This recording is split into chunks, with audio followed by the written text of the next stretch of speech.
안녕하십니까. 반갑습니다. 금방 소개받은 두봉주 교입니다.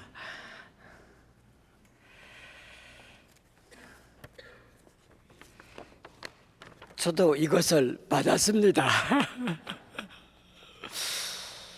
제1회 대림 특별 강론이라고 그러네요. 대림이라고 하면은 성탄을 앞둔 때를 말하는 건데, 이번 대림 시기가 요 시간부터 시작합니다. 내일 대림 첫 번 주일이기 때문에 전날 저녁부터 계산하게 되어 있거든요. 그래서 요 시간부터 대림 시기가 시작된다고 봐야 되겠습니다. 제가 첫 번 타자인 것 같은데 신통치 않을 것 같아서 어떡하죠? 시노두스가 끝나고 병협에서 첫 번 특별 강론을 준비를 하신 모양입니다. 시노두스에서 나온 문서를 저도 유심히 읽어보았습니다. 두 가지에 대해서 합의를 했다는 것이었는데, 구역 반 공동체대에서 한 가지, 그리고 또 한 가지는 청소년 신앙생활에 대해서 집중적으로 시노두스를 마친 모양입니다. 제가 이 시노두스 주제와 직접적인 관계 없는 말씀을 드리게 될 것 같습니다. 주제가 금방 말씀하신 대로 되겠습니다. 행복하다. 행복하다. 이어서 세 가지 말씀을 드리게 되겠습니다. 전마당, 둘째 마당, 셋째 마당이라고 볼 수가 있겠습니다.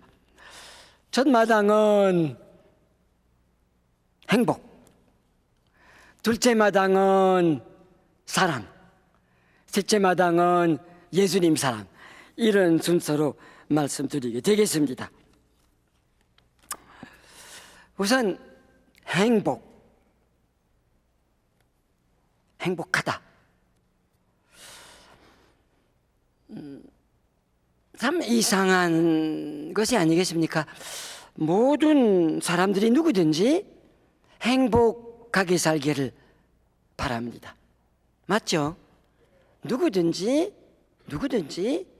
예외 없이 행복하게 살기를 바라는, 그거는 왜 그랬을까? 남녀 구분이 없고 노소 구분이 없습니다. 아니, 종교 차이가 없습니다. 사람이면 누구든지 행복하게 살고 싶어요. 저 같은 나이 든 사람에게 흔히 남들이 이런 인사를 합니다. 오래오래 사세요, 그래요. 저 그런 이야기를 들을 때마다 고맙긴 고마운데, 오래오래 산다는 것이 무조건 좋은 것만은 아닐 것 같아서요. 글쎄요, 뭐 오래 살다가 짐에 걸리고 살지도 못하고 죽지도 못하는 그런 삶을 산다고 그러면 과연 그렇게 살 필요가 어디 있겠는가? 그렇게 살아봐야 차라리 일찍 가는 것이 안 좋겠는가 하는 그런 생각을 자주 가져봅니다. 오래 살아서 뭘 하느냐고. 잘 살면 몰라도, 잘 살면 그러니까 뭐 정신이 맑고 다른 사람들에게 부담을 안 주고, 아니 다른 사람들에게 도움을 주는 그런 삶 같으면은 살만하다. 오래 살고 싶다. 그러나 그렇지 않을 때는 잘 살고 싶진 않다. 저의 이 마음을 분석해 보면은요, 제가 그렇게 생각을 하면서 제 마음속에 깔려 있는 것이 뭐가 있느냐 하면은 나도 행복하게 살고 싶은 그런 욕심이 있어서 그런 것 같습니다. 그냥 살고 싶다는 것보다 행복하게 살고 싶다. 나부터요. 참 이상합니다. 만일 이 세상에서 행복하게 살 것 같으면 오래 살고 싶고, 안 그러면 영원한 행복을 누리고 싶은 그런 생각이 있거든요. 나부터 행복하게 살고 싶어요. 분명히 예배가 아닙니다. 바오로 사도의 그 유명한 말씀이 있지 않습니까? 바오로 사도의 그 생과 죽음에 관한 말씀이 필리피서에 기록되어 있습니다. 1장 21절부터의 말씀을 낭독해 드립니다. 나에게는 그리스도가 생의 전부입니다. 그리고 죽는 것도 나에게는 이득이 됩니다. 그러나 내가 이 세상에 더 살아서 보람 있는 일을 할 수 있다면 과연 어느 쪽을 택해야 할지 모르겠습니다. 나는 그 둘 사이에 끼어 있으나 마음 같아서는 이 세상을 떠나서 그리스도와 함께 살고 싶습니다. 또 그 편이 훨씬 낫겠습니다. 그러나 여러분을 위해서는 내가 이 세상에 더 살아 있어야겠습니다. 바오로 사도도 얼른 전락하고 싶었던 마음이 있었어요. 그런데 그건 큰 행복일 것 같아서, 그러나 남에게 도움될 만한 그런 일을 해야 할 것 같으면 그것도 보람 있겠다고 싶었었던 모양입니다. 바오로 사도도 보니까 행복하게 살고 싶어 하는 그런 욕구가 깔려 있었다고 봐야 될 것입니다. 유명한 성 말치노 성인의 이야기를 들으셨겠죠. 말치노가 세상을 떠날 때가 되었었던 모양입니다. 그래서 제자들에게 말씀을 하셨다고 그래요. 내가 얼른 좀 갔으면 좋겠다고. 그랬더니 제자들이 가시면 안 되지 않느냐고, 우리가 어떻게 되겠느냐고 그런 말을 듣고, 그것도 일리가 있을 것 같아서 주님께 성 말치노가 이런 기도를 했다고 합니다. 아유, 주님께 가고 싶어요. 그런데 힘든 일을 더 하라고 시키시면 하겠습니다. 깔려있는 생각이 행복하게 살고 싶다는 거예요. 주님과 더불어 전당 가는 것이 더 행복일 것 같아서 우선 그것을 생각하고, 그러나 다른 사람에게 도움될 만한 그런 삶을 살아야 되는 것이라면 그것도 자기에게 복이라고 생각했던 거예요. 이런 성인들이 우선 전당 가는 것을 원하고 있고, 그리고 세상에서 살게 될 것 같으면 정말 행복하게 살고 싶은 것을 우리가 타닥이는커녕 오히려 그것을 우리가 부럽게 생각하고 있지 않습니까? 이 자리에 계신 우리 형제 자매님들이 어떠신지요? 역시 행복하게 살고 싶어 하시죠?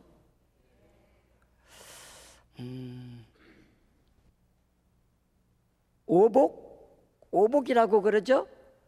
5가지 복, 5가지 복이 이것입니다. 우선 산다는 겁니다. 그 다음 재산에 관한 것입니다. 그 다음 건강과 안녕을 말하는 것입니다. 그 다음 유오덕이라고 그럽니다. 부드럽고 어진 마음을 가진다는 것을 말하는 것입니다. 그리고 고종명이라고 부릅니다. 편안하게 세상을 떠난다는 것을 말하는 것입니다. 오복, 5가지 복이 확실히 참 많아요. 여러 가지 복이 있어요. 복이 너무 여러 가지가 많아서 나쁜 짓을 하는 사람들도 복을 누리고 싶어서 나쁜 짓을 하는 것 같습니다. 뭐 누가 도둑질을 할 것 같으면은 남들이 어떻든 자기가 무엇을 누리고 싶어서 도둑질하는 게 아니겠습니까? 그래서 자기가 행복하게 살고 싶어서 도둑질하는 거죠. 누가 거짓말을 할 것 같으면은 자기가 행복하게 살고 싶어서 거짓말을 하는 거예요. 나쁜 짓을 하는 사람들도 제 마음속에 깔려 있는 것이 있어요. 복되게 살고 싶다. 남들이 어떻든 나만은 행복하게 살고 싶은 그런 욕구가 있어요. 그 때문에 뭐 참고로 말씀드립니다마는 자기가 죄를 지었다 해도 그 죄를 뉘우치기가 어려워요. 왜? 죄를 질 때 자기에게 좋은 것을 찾다 보니까 죄를 짓는 것이거든요. 자기에게 유익한 것, 자기에게 편안함을 주는 것, 쾌락을 주는 것, 그런 것을 사람이 찾기 마련이기 때문입니다. 그치? 잘못되었을 때는 죄가 되지만은 죄를 짓는 사람이 자기에게 좋다고 그러면서 죄를 짓거든요. 참 복과 관련되어 있지 않는 것이 세상에 없을지 모르겠습니다. 아까 종교 자유가 없다고 말씀드렸습니다마는 그렇지 않아요. 불교를 믿는 사람은 자기에게 좋으니까 불교를 믿는 거죠. 맞죠? 뭐 누가 아무 종교를 믿지 않는다고 그러면 자기에게 아무 종교 안 믿는 것이 좋다고 그러기 때문에 안 믿는 거예요. 요새 이슬람에 관한 여러 가지 이야기를 듣고 있습니다만 이슬람 믿는 사람들도 자기에게 이슬람이 좋다고 그러기 때문에 믿는 거야. 아니 우리마저도 우리 전주교회를 믿는 이유가 어디 있느냐? 나에게 좋다고, 그것이 내 복이라고 느끼고 있기 때문이죠. 저 같은 사람이 뭐 어릴 적부터 신부도 해야 되겠다는 생각을 갖고 그 때문에 평생 정결을 지키고 이런 삶을 사는 것도 제 복이라고 생각을 하거든요. 물론 주님을 위해서 그런 삶을 살고 있습니다마는 전 그런 삶을 사는 데서 손해가 온다고 생각 안 하거든요. 손해가 아니고 나에게 좋다는 거예요. 그렇게 생각해 보면 참 그 복과 아까도 말씀드렸습니다만 관련되어 있지 않는 것이 없는 것 같습니다. 과거에도 그랬을 거고요. 지금도 그렇고 앞으로 다른 사람이 태어난다 하더라도 마찬가지일 겁니다. 예외 없습니다.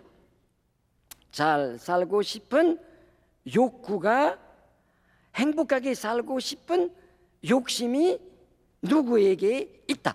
아니 이렇게 말할 수가 있을지 모르겠습니다. 복을 누리기 위해서 산다.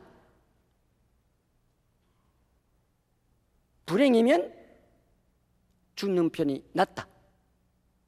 그래서 자살하는 사람도 있습니다. 자살하는 사람이 자기에게 낫다고 생각을 하면서 자살하는 거예요. 잘 살 희망이 없을 것 같으면 삶을 포기하게 되죠. 자, 모든 사람들이 그렇다면요, 그건 우연이겠습니까? 생각해 보십시오. 나도 그렇고 너도 그렇고 전부 다 그런 복을 바라는, 갈망하는 그런 욕구가 있는데 그거는 우연이라고 볼 수가 없잖아요. 하느님께서 사람의 마음 속에 잘 잘 살고 싶어 하는 그런 그 욕구를 넣어주신 것 같습니다. 모든 사람, 하나님께서 모든 사람을 만들어 놓으시면서 그것을 한 사람 한 사람 마음속에 그것을 넣어주신 것 같습니다. 양심과 비슷한 것이라고 할까요? 모든 사람에게 양심이 있는 건데, 양심이라는 것이 좋은 일을 하면 만족하고 안 좋은 일을 하면 가책이 있다는, 가책을 느낀다는 그것을 말하는 건데, 하나님께서 모든 사람들의 마음속에 행복하게 살고 싶어하는 그런 생각을 갖게 해주신 것이 묘하지 않겠습니까? 묘하죠. 하나님께서 사람을 그렇게 만들어 놓으신 거예요.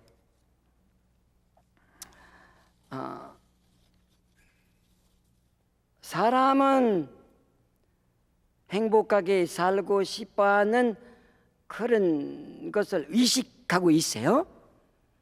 식물이나 동물들이 그것을 의식하지 않습니다.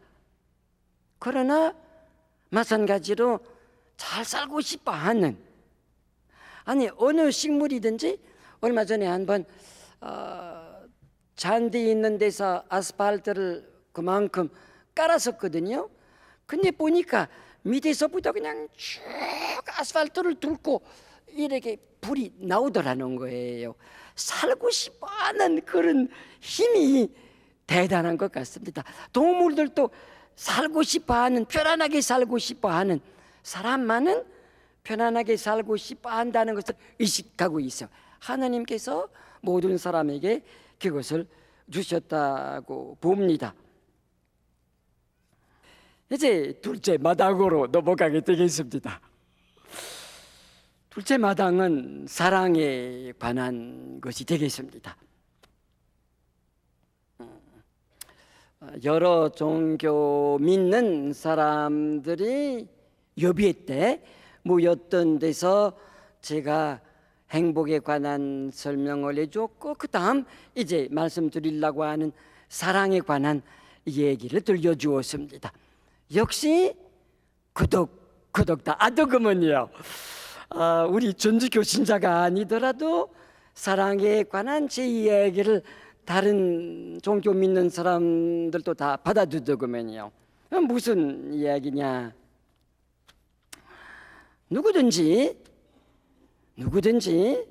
누구든지라고 그러면 조금 과할지 모르겠습니다만은 전날 다음부터래야 맞을지 모르겠지만은 어쨌든 행복하게 살려면 사랑을 받아야 된다는 그런 생각을 역시 누구든지 아는 것 같아요.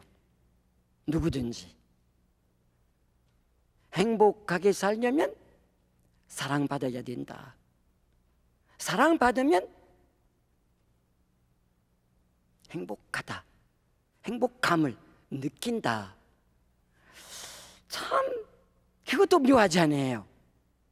누구든지라기보다도 아까 전란 다음부터 그렇다고 한마디 말씀드렸습니다마는, 그 대하가 어머니 뱃속에 몸부림치는 그럴 때는 무슨 이식이 있어서 사랑과 관련시키지는 않습니다.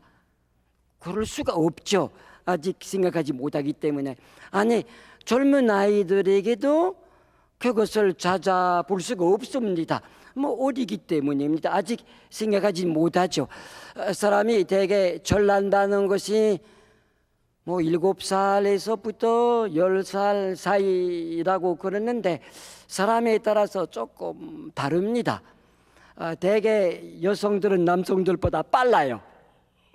남자들은 조금 둔해요. 제가 매일 아침 미사를 올리는데 보미사가 있거든요. 남녀가 있는데 요새 3학년짜리 남자아이가 보미사를 자주 합니다. 그래서 미사 때마다 간단한 강론을 하거든요. 그리고 그 다음 안쪽학교 보미사에게 물어봐요. 잘 들었니? 너도 그렇게 생각하니? 너 어때? 이런 질문을 하면은 요새 보미사가 몰라요 그래요. 몰라요. 뭐 모른다는 것이 뭐 제 이야기를 알아듣지 못했다는 것보다 아직 어려. 뭐 어디 강도들 듣진 않습니다. 들으려고 하지도 않습니다. 매일 미사책을 그 아이에게도 주면서 독서를 시작할 때마다 몇 쪽이라고 알려주거든요. 그런데 뭐 그냥 벼다가 뭐 이렇게 저렇게 만지다가 그냥 보지도 않고 듣지도 않습니다. 그래서 제가 무슨 얘기를 내도 몰라요 밖에 답을 못합니다. 전라진 않았다는 거예요. 그런데 전라면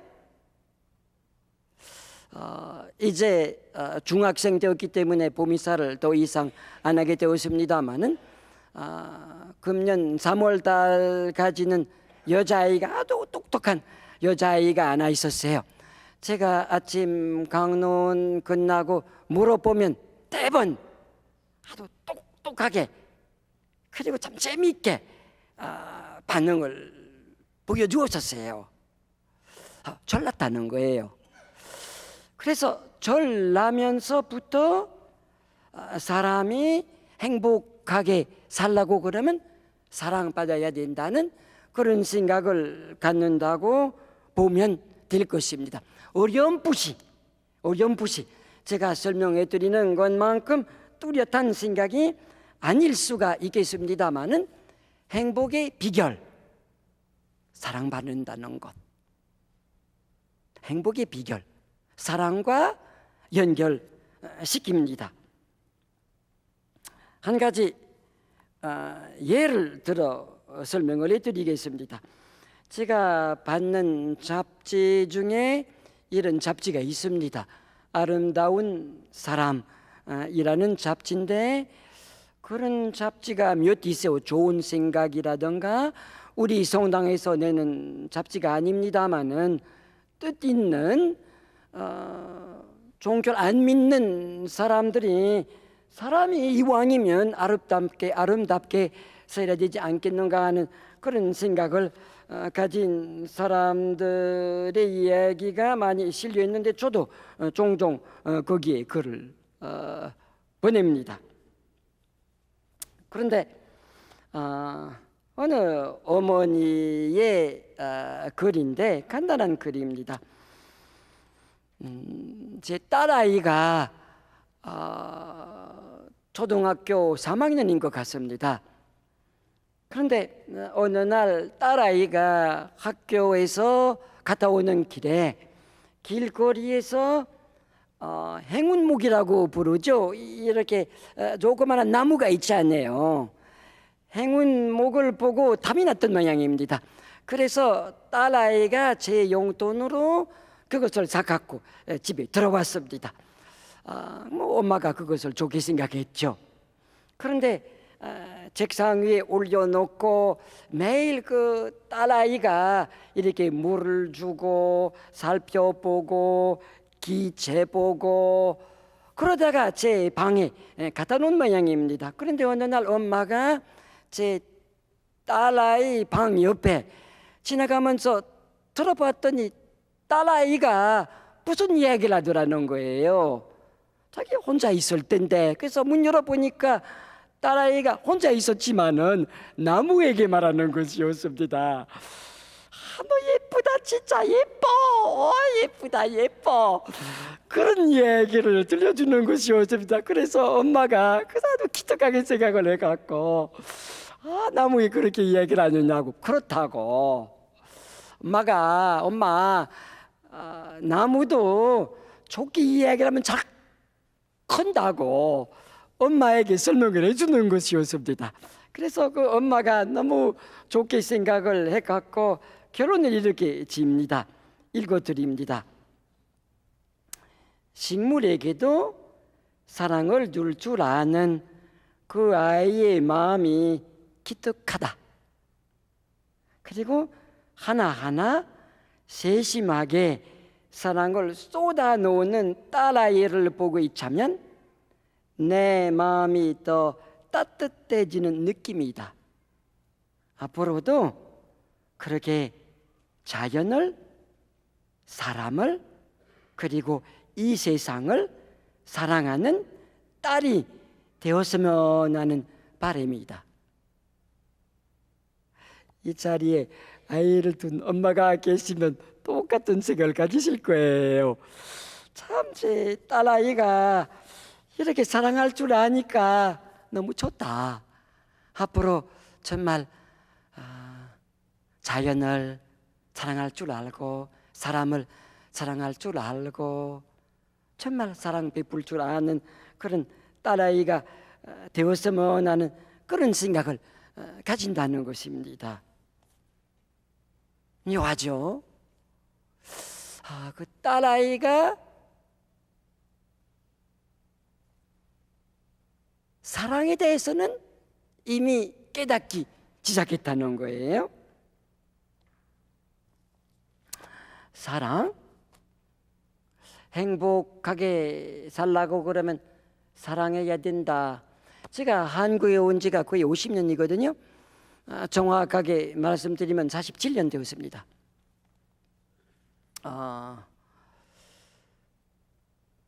40년 전까지만 해도, 아니 30년 전에도 그랬다고 봐야 좋을지 모르겠습니다만은 유교 불교에서 사랑 이야기를 안 했습니다.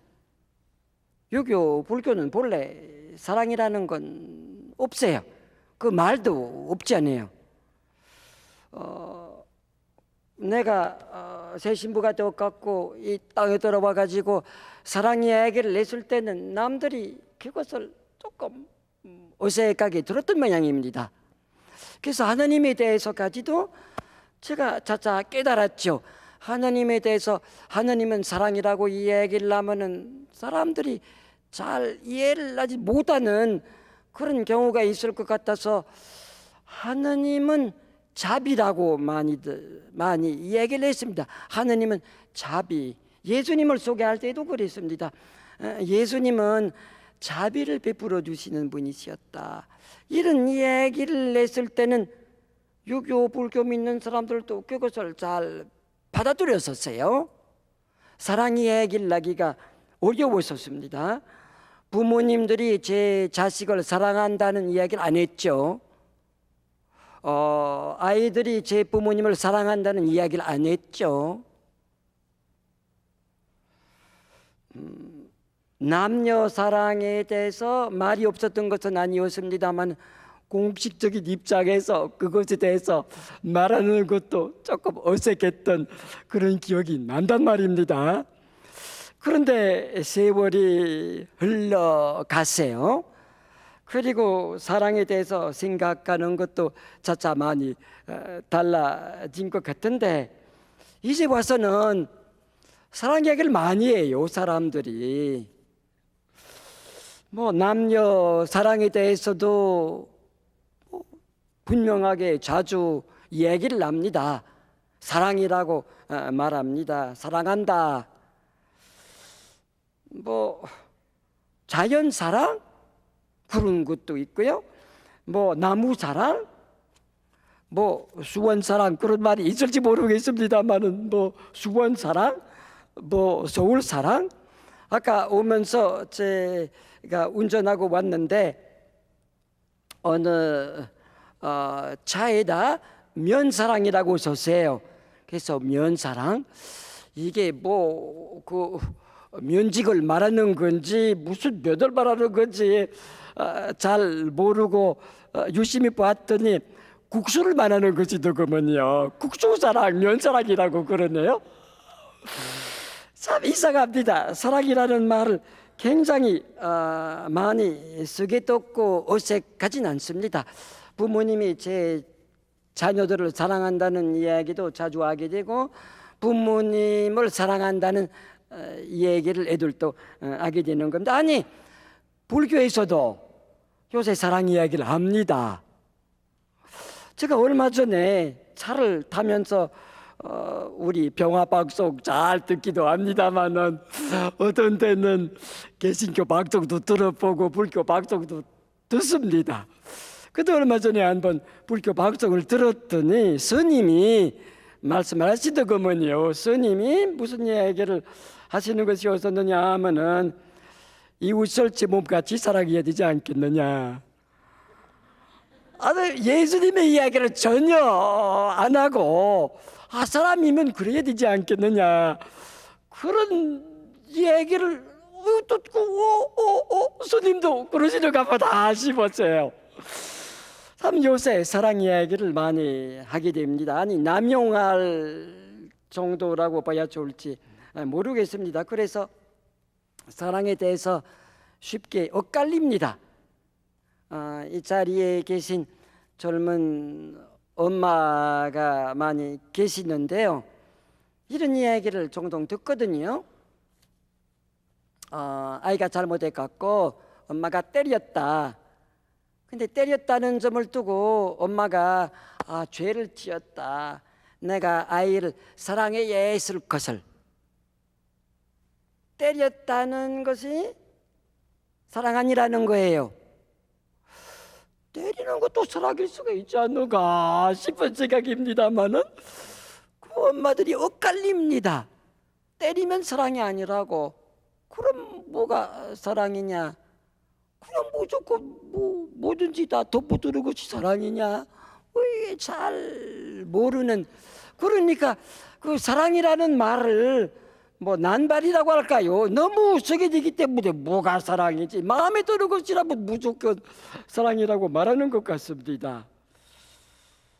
이웃이 밉다. 이웃이 밉다고 그러면 아예 큰난다고 속사봐야 되겠다는 그런 이야기를 종종 듣습니다.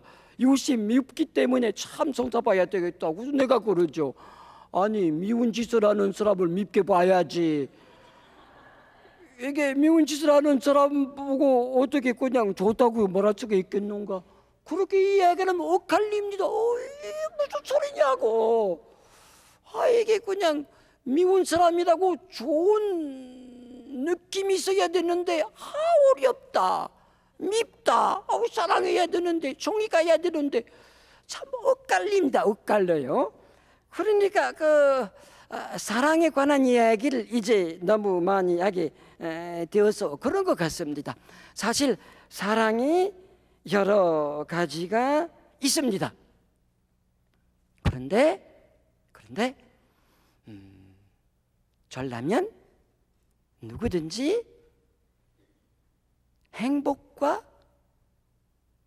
사랑을 연결시킵니다.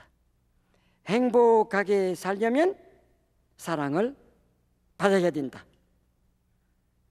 사랑받으면 행복감을 느낀다. 아까 다른 종교를 믿는 사람들에게 제가 요약해서 그런 이야기를 들려주었더니 그덕 했다고 말씀드렸습니다. 다른 종교를 믿는 사람도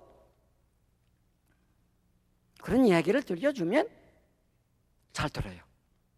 그리고 받아들입니다. 맞다고 생각을 하는 모양입니다. 그 속을 알아보지 못했습니다만은 얼굴 보았습니다. 그리고 머리가 끄덕끄덕하는 것을 확인할 수가 있었습니다. 다른 종교를 믿는 사람은 내가 전주교회로 소개하는 입장이었는데 행복에 대해서 이야기를 했을 때는 끄덕끄덕했고, 그리고 사랑에 대해서 이야기를 했을 때도 끄덕끄덕했어요. 그럼 이어서 제가 그랬어요. 그 사람들 보고,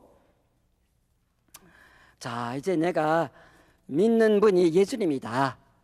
내가 예수님을 믿는 사람이다. 내가 예수님에게 빠져버린 사람이다. 그냥 왜 그러냐? 예수님이 사랑밖에 없는 그런 분이시다. 그것도 다른 종교를 믿는 사람들이 전혀 모르는 건 아니었습니다. 안 믿는 사람도 우리 전주교회를 갖다가 사랑의 종교로 생각하고 있지 않습니까? 그리고 예수님은 실제로 특히 어려운 사람들에게 많은 사랑을 베풀어 주었더라는 것을 안 믿는 사람도 알아요. 그리고 예수님의 가르침, 사랑의 가르침이라는 것도 알아요. 그래서 참 예수님이 내 마음에 와닿는 그런 분이시다. 사실 내가 그들에게 그렇게 이야기를 안 했습니다마는 내가 그렇게 생각을 하거든요. 참 하나님께서 묘하신 분이시다. 하나님께서 모든 사람들의 마음속에 행복을 갈망하는 그런 욕구를 집어넣어 주셨습니다. 그리고 모든 사람들에게 행복하게 살라고 그러면 사랑해야 된다는 것도, 최소한 대로 사랑을 받아야 된다는 것도 깨닫게 해주셨습니다. 모든 사람들이 종교가 어떻든. 그럼 예수님께서 오셔갖고 사랑에 관한 말씀을 하시는 것이 모든 사람들이 기대하는 것을 안내해 주신 거죠. 모든 사람들이 종교가 어떻든 모든 사람들이 행복하게 살기를 바라고, 행복하게 살려고 하면 사랑받아야 된다는 것을 알고 있기 때문에 어렴풋이 예수님께서 맞다, 하느님으로부터 오셔갖고 모든 사람을 만들어 놓으신 그 하느님으로부터 오셔갖고 딱 맞다,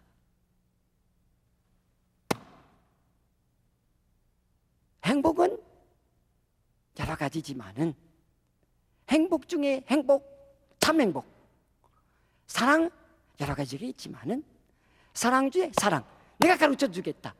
예수님께서 그런 뜻을 두고 세상에 오셨다고 봐야 되지 않겠습니까? 예수님의 기쁜 소식은 뭐 다른 게 아니지 않아요. 예수님의 기쁜 소식은 사랑의 기쁜 소식이다. 사랑하면 행복하다. 그럼 정말 행복하게 살 수 있도록 하기 위해서 예수님께서 정말 사랑을 가르쳐 주신 거예요. 하느님께서 미리 준비를 그렇게 하셨기 때문에 딱 예수님께서 오셔갖고 기대하는 것을 알려주시는 그런 예수님이십니다.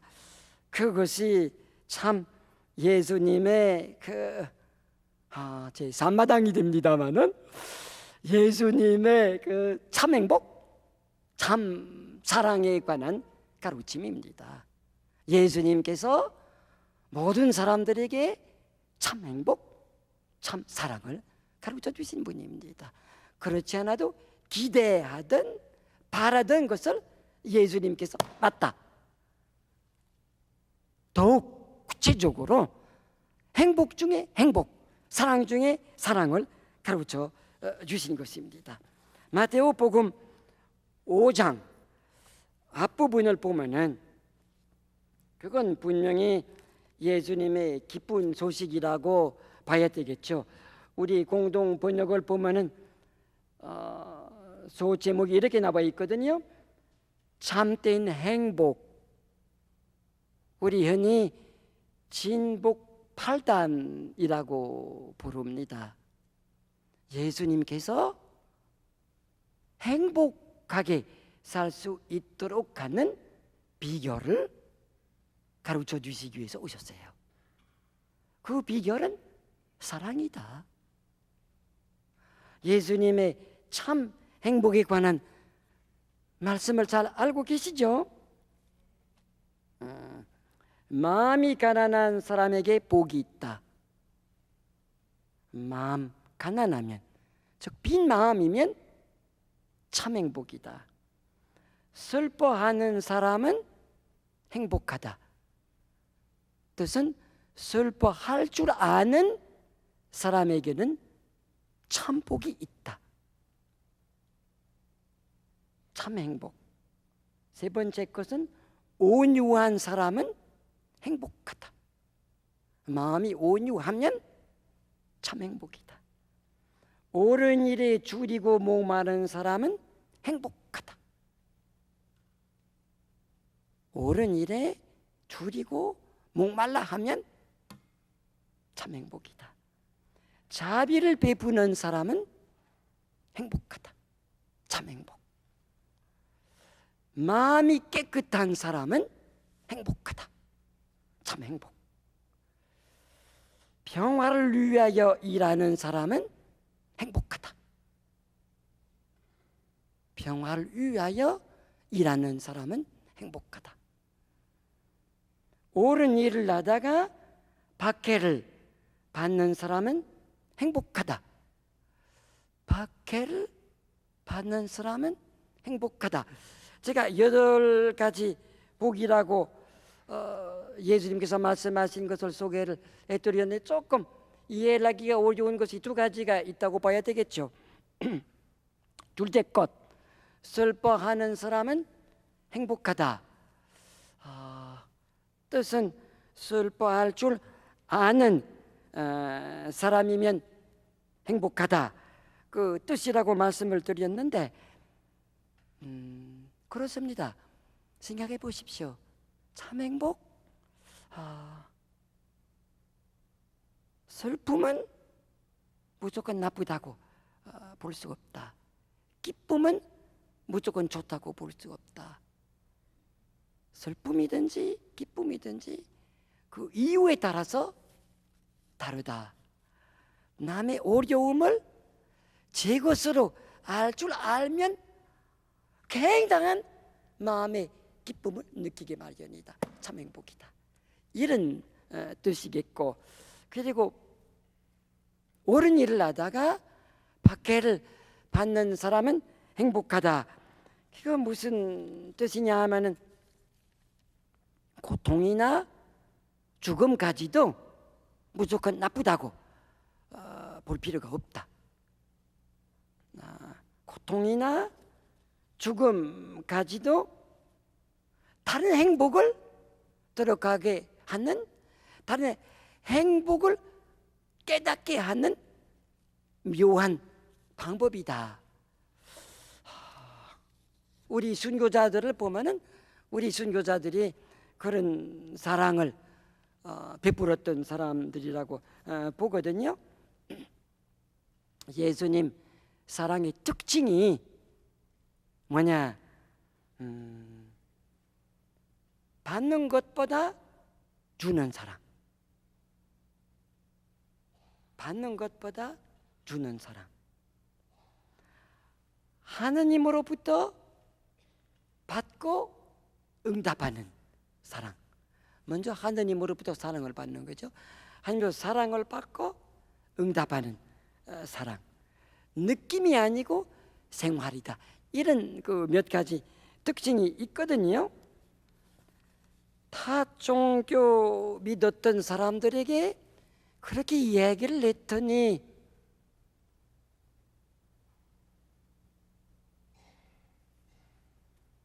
뭔가 느끼는 것이 있었던 것 같습니다. 예수님이 참 행복, 정말 행복에 살 수 있도록 하기 위해서 정말 참 사랑을 가르쳐 주신 분이시다. 예수님의 기쁜 소식은 행복의 기쁜 소식, 사랑의 기쁜 소식. 그것이 예수님, 내가 믿는 예수님이 이런 분이시다.